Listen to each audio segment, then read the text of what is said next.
Dear students, today I am going to tell you about gaps and gap penalty in sequence alignment in the subject of bioinformatics. Traces. What are traces? Alignments are conventionally shown as traces.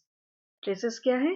ये इस तरह से जो alignment लिखने का तरीका है उसको हम ट्रेस कह रहे हैं। इसमें जो दो सीक्वेंसेस या मल्टीपल सीक्वेंसेस अलाइन करने की कोशिश की जा रही है उनको एक के बाद एक ऐसे लिखते हैं। Every element in a trace is either match, substitution और अ गैप। मैच माने कि ऊपर और नीचे लिखे हुए सीक्वेंसेस में सेम पोजीशन पे आइडेंटिकल सीक्वेंसेस हैं, आइडेंटिकल रेजिड्यूज हैं। सब्स्टिट्यूशन का मतलब है like V is valine is change with isoleucine, तो ये सब्स्टिट्यूट हो गया इसकी जगह पे, देन फिर से मैच आ रहा है। और तीसरा क्या है? गैप लिखा गया है कि ट्रेस में every element in a trace is either match, substitution और अ गैप।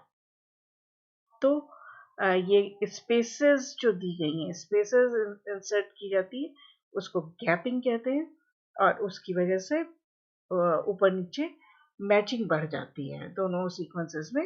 आप देख सकते हैं कि डी वैसे तो सीक्वेंस में जी के तुरंत बाद आया है, लेकिन अगर इस सीक्वेंस से इस सीक्वेंस को कंपेयर करना है और यहाँ पे एक स्पेस दे दिया तो मैचिंग बढ़ जाती है, जबकि ये यहाँ पे मिसमैच था। तो मिसमैच भी दिखा सकते हैं, लेकिन अगर अलाइनमेंट करते हैं तो वहाँ पे हम कोशिश करते हैं कि मैचिंग ज़्यादा शो हो पाए और स्कोर उसकी वजह से बढ़ पाए। तो यहाँ पे जो स्पेस दी है या गैप दिया है उसकी वजह से पेनल्टी लग सकती है। पेनल्टी माने नेगेटिव स्कोर देके टोटल किया जा सकता है। लेट अस सी कि ये टोटलिंग कैसे की जाती है और क्या होता है। A deletion in one sequence is symmetric with an insertion in the other. अब इसमें हम कह सकते हैं इस सीक्वेंस में G के बाद एक E डिलीट हो गया, और जब इससे कंपेयर किया तो यहाँ पे हम कहेंगे कि E डिलीट हो गया, और अगर इससे इसको कंपेयर करें तो ये भी कह सकते हैं कि यहाँ पे एक रेसिड्यू इंसर्ट हो गया। तो ये सिमेट्री पाई जाएगी सीक्वेंसेस में जिनको कि हम आपस में अलाइन कर रहे हैं। एक्चुअली यही सब हम मैच करते हैं जब ट्रेसेस को कंपेयर करते हैं। When a residue appears to have been inserted to produce a longer sequence, obviously अगर यहाँ पे इंसर्शन बढ़ाया है तो इससे बड़ा लंबा सीक्वेंस होगा A dash appears opposite in the unaugmented sequence B. तो इसमें डैश से दिखाया जाएगा, इसमें इंसर्टेड किया गया है, इंसर्ट किया गया है, that is why this is a longer sequence. Causes of gaps. Gap जो आया है नेचुरली आया है, बट हम इंसर्ट करते हैं मैनुअली और कंप्यूटेशनल प्रोग्राम्स से हम गैप्स को इंट्रोड्यूस करते हैं। तो गैप्स आने की वजह क्या हो सकती है? Single mutation can create a gap which is very common. एक सीक्वेंस है, उसमें उसके ट्रांसलेशन के पूरे प्रोसेस में एक पूरा अमीनो एसिड अगर मिसिंग है तो हम कहेंगे कि प्रोटीन में उसके सीक्वेंस में म्यूटेशन हो गया, सिंगल म्यूटेशन हो गया, और उसकी वजह से अगर उसे दूसरे किसी सीक्वेंस से हम कंपेयर करें तो वहाँ पे आइडेंटिकल सीक्वेंस से भी कंपेयर करें तो एक ऐसा हो सकता है कि एक सीक्वेंस में कहीं पे म्यूटेशन हो गया हो और उसमें गैप, फिर गैप से शो किया जाएगा उस जगह को, क्योंकि एक में इधर आप कहिए कि उसमें इंसर्शन है तो दूसरे में डिलीशन है, या कहीं पे कुछ डिलीट हो गया है तो ओरिजिनल सीक्वेंस में वहाँ पे कुछ और था, जो कि अभी हमने देखा कि सिमेट्रिक होता है। इधर ई इंसर्ट अगर आप कहेंगे तो डिलीट दूसरे सीक्वेंस में कहेंगे, ये सिमेट्रिक होता है। एरर इन डीएनए रेप्लिकेशन हो जाएगा ऑब्वियसली। डीएनए रेप्लिकेशन में कोई एरर हुई है तो ट्रिपलेट कोडॉन जो कि ट्रांसलेट करके प्रोटीन बनाते हैं फाइनली, तो उसमें अमाइनो एसिड रेजिड्यू का फर्क आ जाएगा, जो एक सीक्वेंस में एक के बाद एक अमाइनो एसिड्स आते हैं वो कम या ज्यादा हो सकते हैं।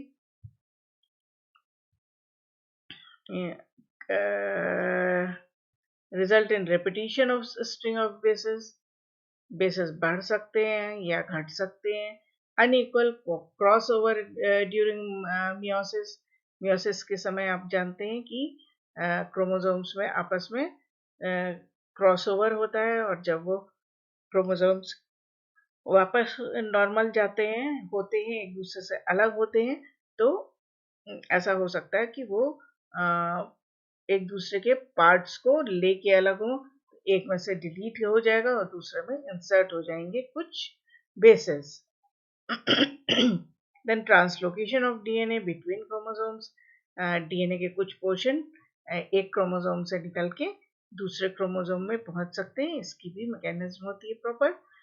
फाइनली रिट्रोवायरस इंसर्शन मीन्स कि कोई वायरस हमारी बॉडी में आया जो कि इंसर्ट हो गया हमारे डीएनए में, और इस तरह से कुछ बेसेस हमारे डीएनए में किसी जगह पे बढ़ गए, तो रिट्रोवायरस की वजह से वो इंसर्ट हो गया।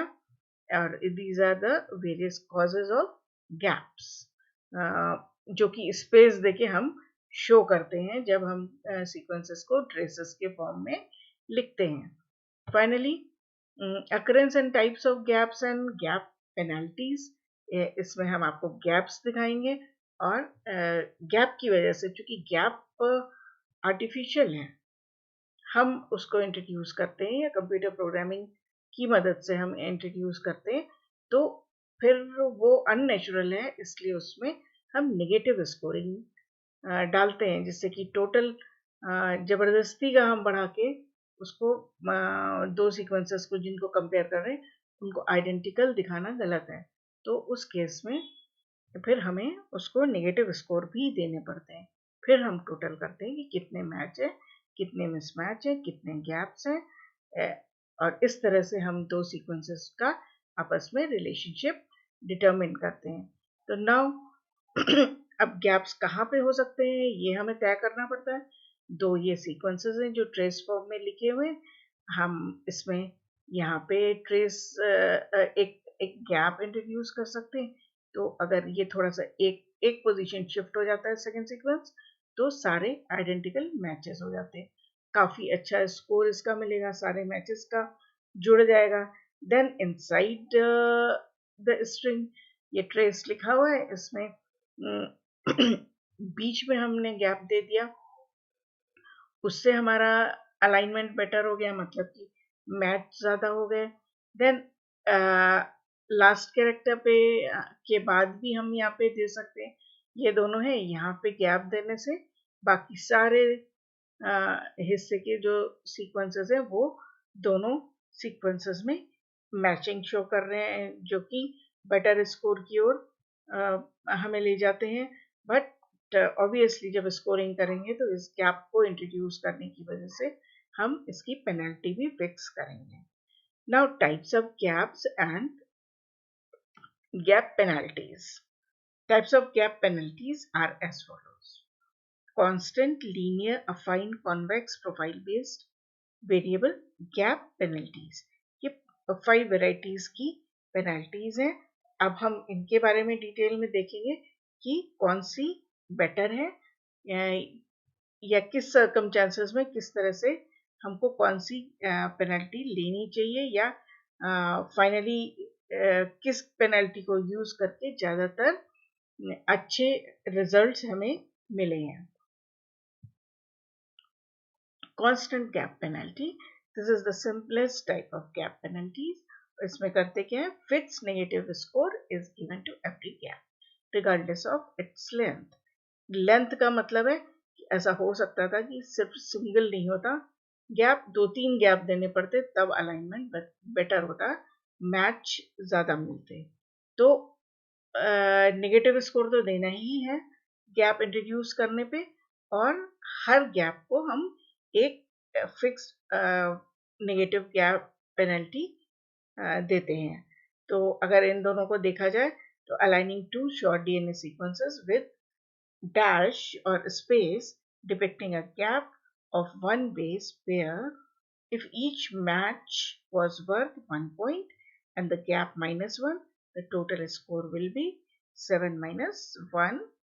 ये इन दोनों को जो भी मैच को स्कोर 1 दिया है और गैप को -1 दिया है, इन दोनों का टोटल करें तो ये 6, इसको इस तरह के अलाइनमेंट को 6 पॉइंट्स मिलते हैं, या इसका मैचिंग स्कोर 6 है, जबकि हम कांस्टेंट गैप पेनल्टी की टेक्निक अप्लाई करते हैं।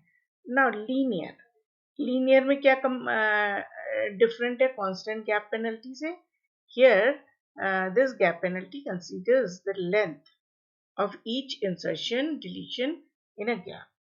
अब यहाँ पे देखिए 3 गैप्स आ रहे हैं, तो ये length 3। Therefore, if the penalty for each inserted deleted element is B, अगर तीनों को हम B पेनाल्टी दें, उसका लेंथ L है, capital L, then the total gap penalty would be product of 2। अब इसको स्कोर के टर्म में या न्यूमेरिकल्स के टर्म में देखते हैं। This method favors short gaps with total score decreasing with each additional gap। यहाँ पे शॉर्टर गैप्स को अगर हमें एनकरेज करना है तो लीनियर गैप पेनल्टी यूज करनी पड़ेगी। और यहाँ पे देखिए कैसे इन्होंने इसको इस अलाइनमेंट को स्कोर किया है। Again match score is 1 and gap is -1। तो बी क्या हुआ? पेनल्टी है -1, और एल क्या हुआ? यहाँ पे 3 है, तो 3 - 1 को मल्टीप्लाई करेंगे तो -3 आएगा, और 7 जो है वो मैच है, 7 - 3 इट विल बी 4। तो इसका स्कोर, इस अलाइनमेंट का स्कोर जो है वो 4 आएगा। तो इस तरह से अगर लीनियर गैप पेनल्टी हम यूज करेंगे तो इस तरह से स्कोरिंग करेंगे। Now a fine gap penalty, ये है मोस्ट वाइडली यूज्ड। क्यों? क्योंकि इससे सबसे सही स्कोर्स आते हैं, लेकिन हाँ इसके भी अपने डिसएडवांटेजेस हैं। तो पहले हम इसको देख लेते हैं। A fine gap penalty combines the components of both constant and linear gap penalty. जो अभी 2 पढ़ चुके हैं, एक फिक्स गैप पेनल्टी थी, एक लीनियर गैप पेनल्टी थी। तो उन दोनों को कंबाइन करती हुई तीसरी अ फाइन गैप पेनल्टी है, एंड जो फॉर्मूला हो जाता है that is A + B × L। उसमें B × L था। तो अब यहाँ पे क्या कर रहे हैं, एक नया पॉइंट आ गया कि A क्या है? A is the gap penalty, opening penalty. तो बी और एल, तो बी का जो भी स्कोर होगा ए जो है उससे अलग हो सकता है। जो पहला गैप होगा उसकी वैल्यू कुछ और नेगेटिव में होगी, और बी माने बाकियों की जो स्कोरिंग होगी वो अलग हो सकती है। तो gap opening penalty, then B the gap extension penalty, L is the length of the gap. Values of A and B differ according to purpose. ये दोनों आपस में अलग अलग हो सकते हैं। ये क्या है? ओपन किया गैप, तो उसका नेगेटिव स्कोर, जब उसके आगे और गैप्स लगाए तो उनका अपना स्कोर। इस फॉर्म में हम फिर गैप को स्कोर करेंगे। A fine gap penalty encourages extension of gap rather than introduction of a new gap। क्या मतलब है कि जब एक ट्रेस है उसमें कहीं पे हमने गैप ओपन किया तो वहीं पे हम उसको एक्सटेंड कर लें, जिससे कि आगे के पोर्शन में ज़्यादा से ज़्यादा मैच मिल सके दोनों सीक्वेंसेस में। और इसमें ये कोशिश की जाती है कि एक गैप जब ओपन किया है तो वहीं पे ज़्यादा से ज़्यादा उसको लंबा खींच लें और मैचिंग बेटर कर लें, इंस्टेड ऑफ कि एक जगह गैप छोटा सा ओपन किया, उसको कोई नेगेटिव स्कोर दिया, फिर थोड़ी दूर बाद फिर एक और नया गैप ओपन किया। तो इस तरह से जो ऐसा हो सकता है कि ओपनिंग पेनल्टी जो है वो ज़्यादा है as compare to gap extension penalty से। तो कई बार हम गैप ओपन करेंगे तो पेनल्टी ज़्यादा जाएगी, और एक ही जगह पे ओपन कर लिया तो एक ज़्यादा स्कोर, उसके बाद से गैप एक्सटेंशन पेनल्टी जो है वो कम हो सकती है। तो उससे जो हमारा टोटल स्कोर आएगा मैचिंग का वो बेटर आएगा। और अगर बार बार हम गैप ओपन करेंगे तो वो टोटल स्कोर घट सकता है, तो उनकी मैचिंग घट सकती है। इसलिए गैप, इस तरह की गैप पेनल्टी जो है वो एक्सटेंशन ऑफ गैप को प्रेफर करती है rather introduction of a new gap. To find close relative sequences, a high gap penalty is used to reduce gap openings. Gap को कम करने के लिए और क्लोज रिलेटिव सीक्वेंसेस को फाइंड आउट करने के लिए ओपनिंग गैप पेनल्टी को ज़्यादा रखा जाता है। फिर ऑन द अदर हैंड, अगर gap penalty should be lowered when interested in finding more distant matches. फिर अगर दो सीक्वेंसेस में मैचिंग में थोड़ा डिफरेंस है, वो डिस्टेंट रिलेटिव्स हैं एक दूसरे के, उनमें ज़्यादा डिफरेंसेस आ गए हैं इवोल्यूशन के समय में, तो उनको फिर भी ढूंढने के लिए कि ये कहीं पे किसी तरीके से ये मैच करते हैं कि नहीं करते, उस केस में ए को लेस गैप दिया जाता है, लेस पेनल्टी दी जाती है। तो इस तरह से डिस्टेंट मैचेस को ढूंढा जा सकता है। The relationship between A and B also influence the gap size. Size कितना एक्सटेंड करें या ना करें, ये ए को कितना, ओपनिंग को कितना स्कोर दिया और एक्सटेंशन को कितना स्कोर दिया, उस पर डिपेंड करता है। If the size of gap was important, a small a and large b is used and vice versa. तो जैसी ज़रूरत है, साइज ज़्यादा इम्पोर्टेंट है तो छोटा a यानी कि ओपनिंग छोटी और एक्सटेंशन ज़्यादा रखा जा सकता है। और अगर साइज गैप का इम्पोर्टेंस नहीं रखता है, देन इसका उल्टा करते हैं कि ओपनिंग को कॉस्टली कर देते हैं, यानी कि ज़्यादा नेगेटिव स्कोर हो जाता है, और एक्सटेंशन को घटा देते हैं। This is how sequences are compared with one another. Affine gap penalty में क्या है कि फिक्स्ड वैल्यूज यूज कर ली जाती हैं। सो बायोलॉजी में फिक्स्ड वैल्यूज बहुत ज़्यादा चल नहीं पाती हैं, क्योंकि बायोलॉजी है उसमें वेरिएशंस भी मिलते हैं। तो it is too rigid for use in biological context, because both opening and extending a gap requires assignment of fixed gap penalties. Fixed values जो हैं वो बायोलॉजी के केस में प्रॉब्लमेटिक हो सकती है।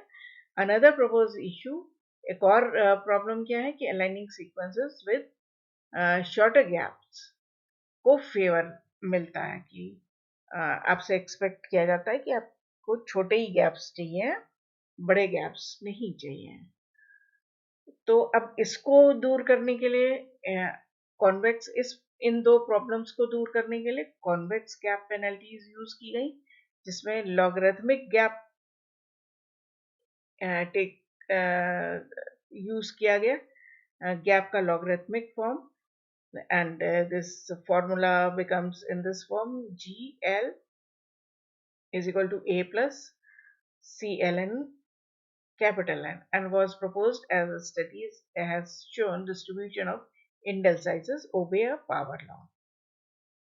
तो पावर लॉ चूंकि यूज होता है इसलिए लॉगरिथमिक गैप्स और gap penalties which is known as convex gap penalty was tried. Logarithmic gap penalty was invented to modify affine gaps so that long gaps are desirable. ये तो अभी अभी हमने पढ़ा कि शॉर्टर गैप्स को प्रेफर कर रहा था अफाइन, लॉन्गर गैप्स के लिए convex type of gap penalty को ट्राई किया गया, बट देखा क्या गया कि पुअर अलाइनमेंट मिलता है. Logarithmic models had produced poor alignments when compared to affine models. तो affine की प्रॉब्लम्स को सॉल्व करने के लिए कॉन्वेक्स गैप पेनल्टी लाया गया, उसमें कुछ मॉडिफिकेशंस किए गए, बट जो रिजल्ट्स आए वो पुअर थे as compare to affine gap penalties.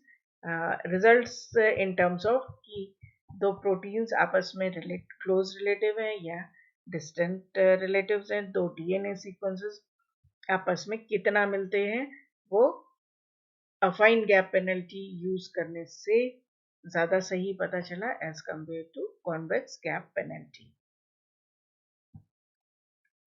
Now profile based variable gap penalties, ये एक फाइनली एक टाइप की गैप पेनल्टी यूज की जा सकती है जिसके लिए profile alignment algorithms are used, and these are powerful tools for detecting protein homology relationships with improved alignment accuracy, especially for proteins with low sequence identity.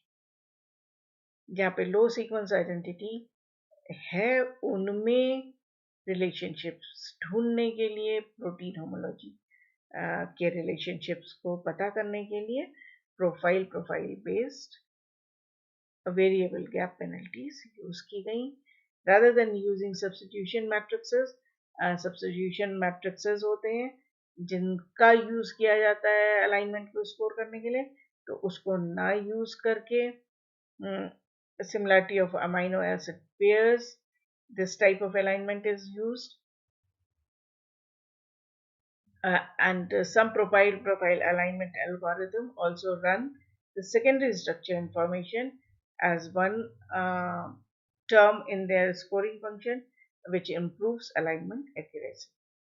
तो secondary structure के पे भी बेस करता है ये प्रोफाइल अलाइनमेंट, और profile based alignment algorithms, जो algorithm का मतलब होता है मेथड, जो स्टेप वाइज प्रिसाइज मैनर में किसी चीज को पता किया जाता है, दैट इज एल्गोरिथम.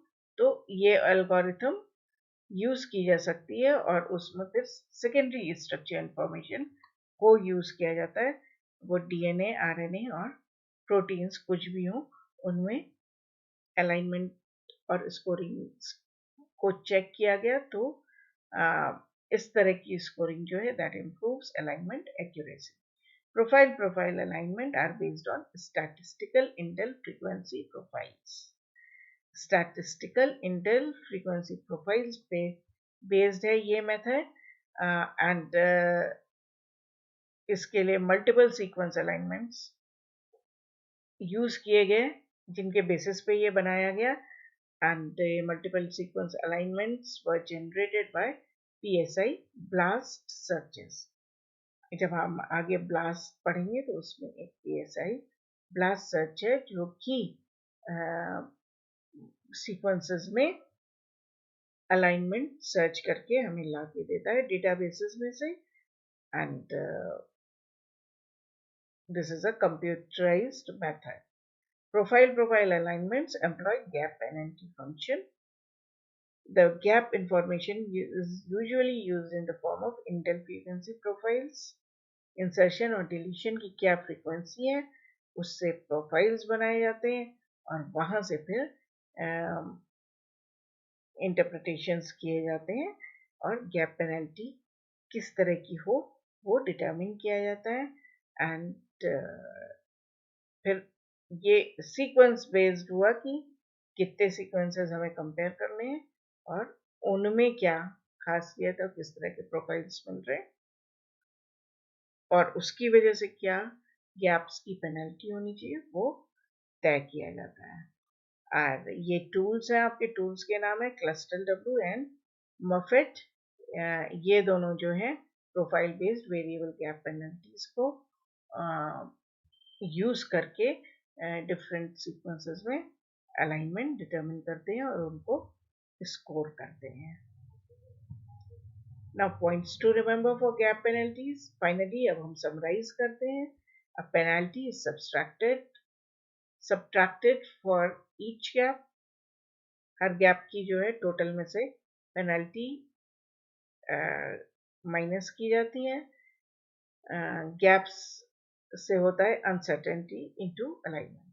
ये जैसा कि पहले भी मैंने कहा कि अलाइनमेंट में या ट्रेस में जो हम स्पेसेस डाल रहे हैं वो हमने डाले हैं मैचिंग करते समय दो सीक्वेंसेस को।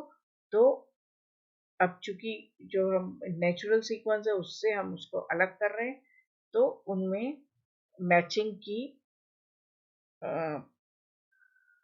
पॉसिबिलिटी जो है क्वेश्चन मार्क में आ जाती है, अनसर्टेनिटी इंक्रीज हो जाती है कि हमने उसको दो सीक्वेंसेस को अलाइन करके मैच किया है या वो नेचुरली कभी एक जैसे थे, सिमिलर या आइडेंटिकल थे। The gap penalty is used to help decide if accept or not to accept a gap. Penalty दी गई, स्कोरिंग जो आई हाई या लो, उसके बेसिस पर डिसाइड करना पड़ता है कि उसे गैप को लें भी कि नहीं लें,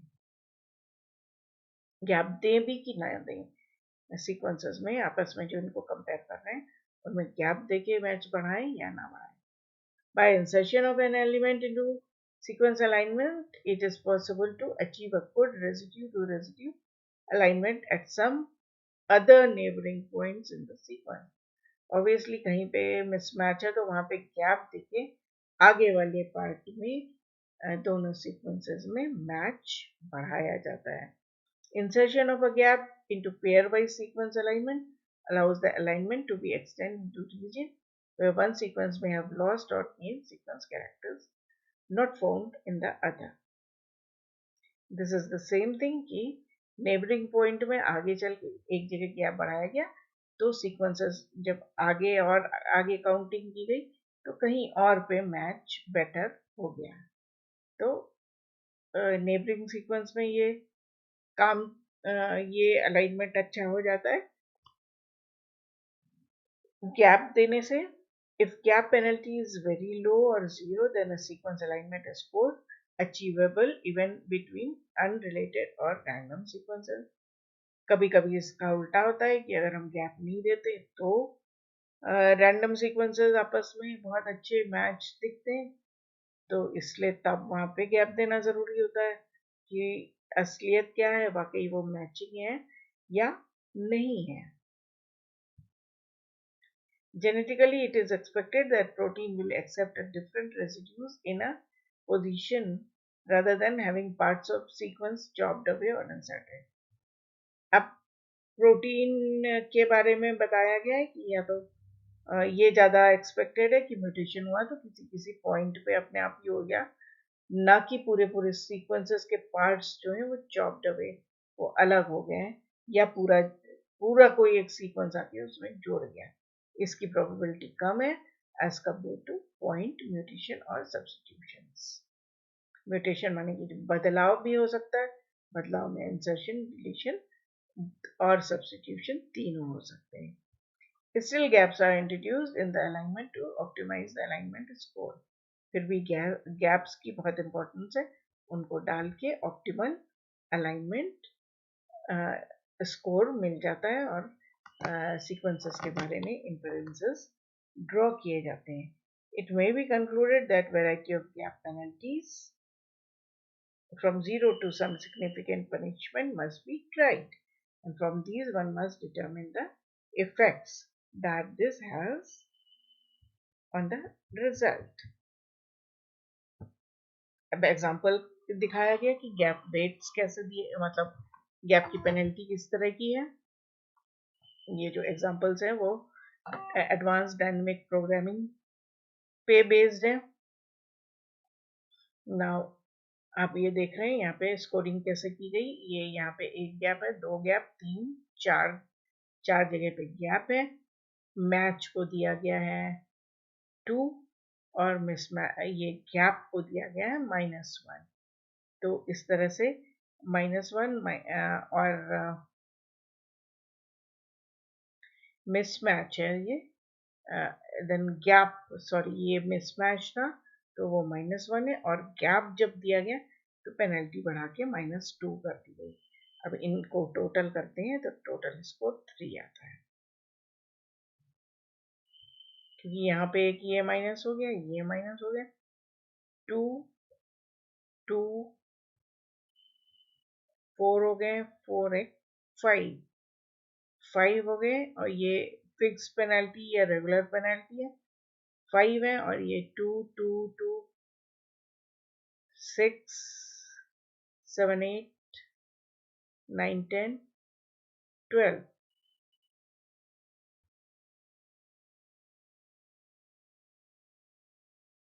score is 3।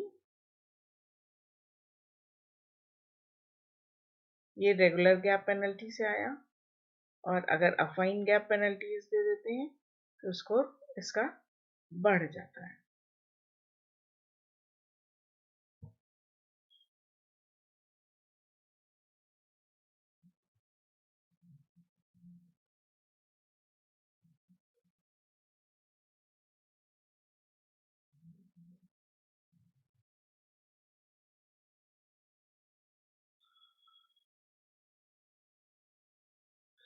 नाउ अब ये अनदर एग्जांपल है, इसमें भी अफाइन गैप पेनल्टीज देने से स्कोर बढ़ रहा है as compare to regular gap penalty. So affine gap penalties provide incentive for alignment algorithm to keep sequences together where possible rather than inserting many small gaps. Small gaps नहीं देने हैं, छोटे छोटे एक गैप देके, और जब ओपनिंग गैप पेनल्टी को डिफरेंट रखा गया एक्सटेंशन से, तो इस तरह से एक्सटेंड कर लो एक ही पॉइंट पे instead of introducing many gaps, क्योंकि एक्सटेंशन को ज़्यादा वैल्यू दी जाती है। तो इस तरीके से यहाँ पे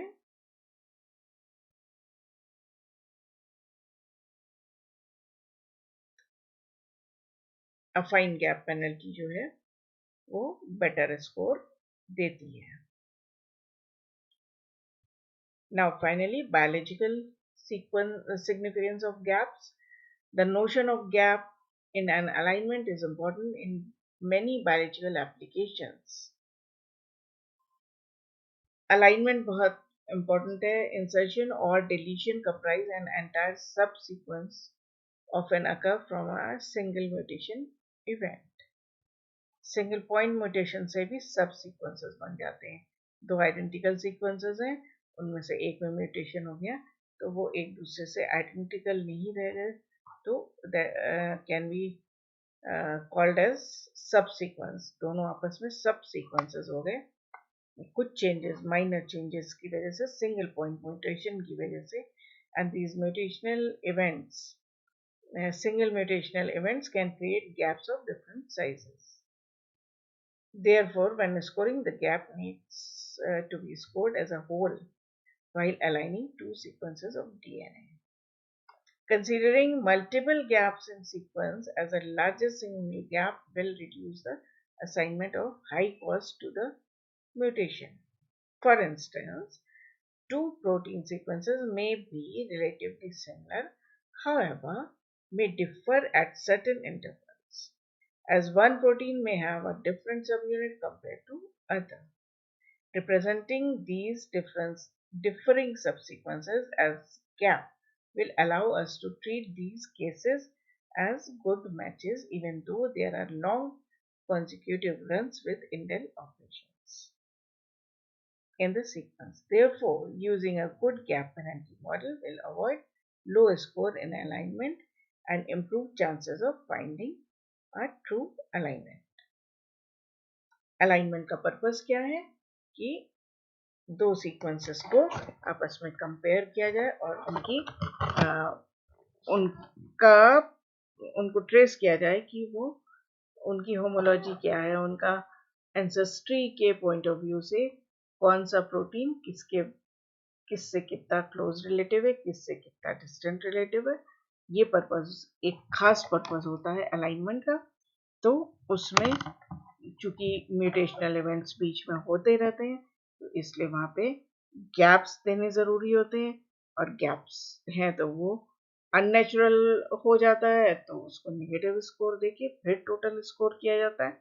और ये स्कोरिंग ही बताती है फाइनली कि दो सीक्वेंसेस आपस में कितने सिमिलर हैं या अलग। तो इसलिए गैप और गैप पेनल्टीज का बायोइन्फॉर्मेटिक्स में अलाइनमेंट में बहुत ही ज़्यादा इम्पोर्टेंट रोल है। This is all for today. Thank you. If you like my lecture, please like it, share it, and subscribe it.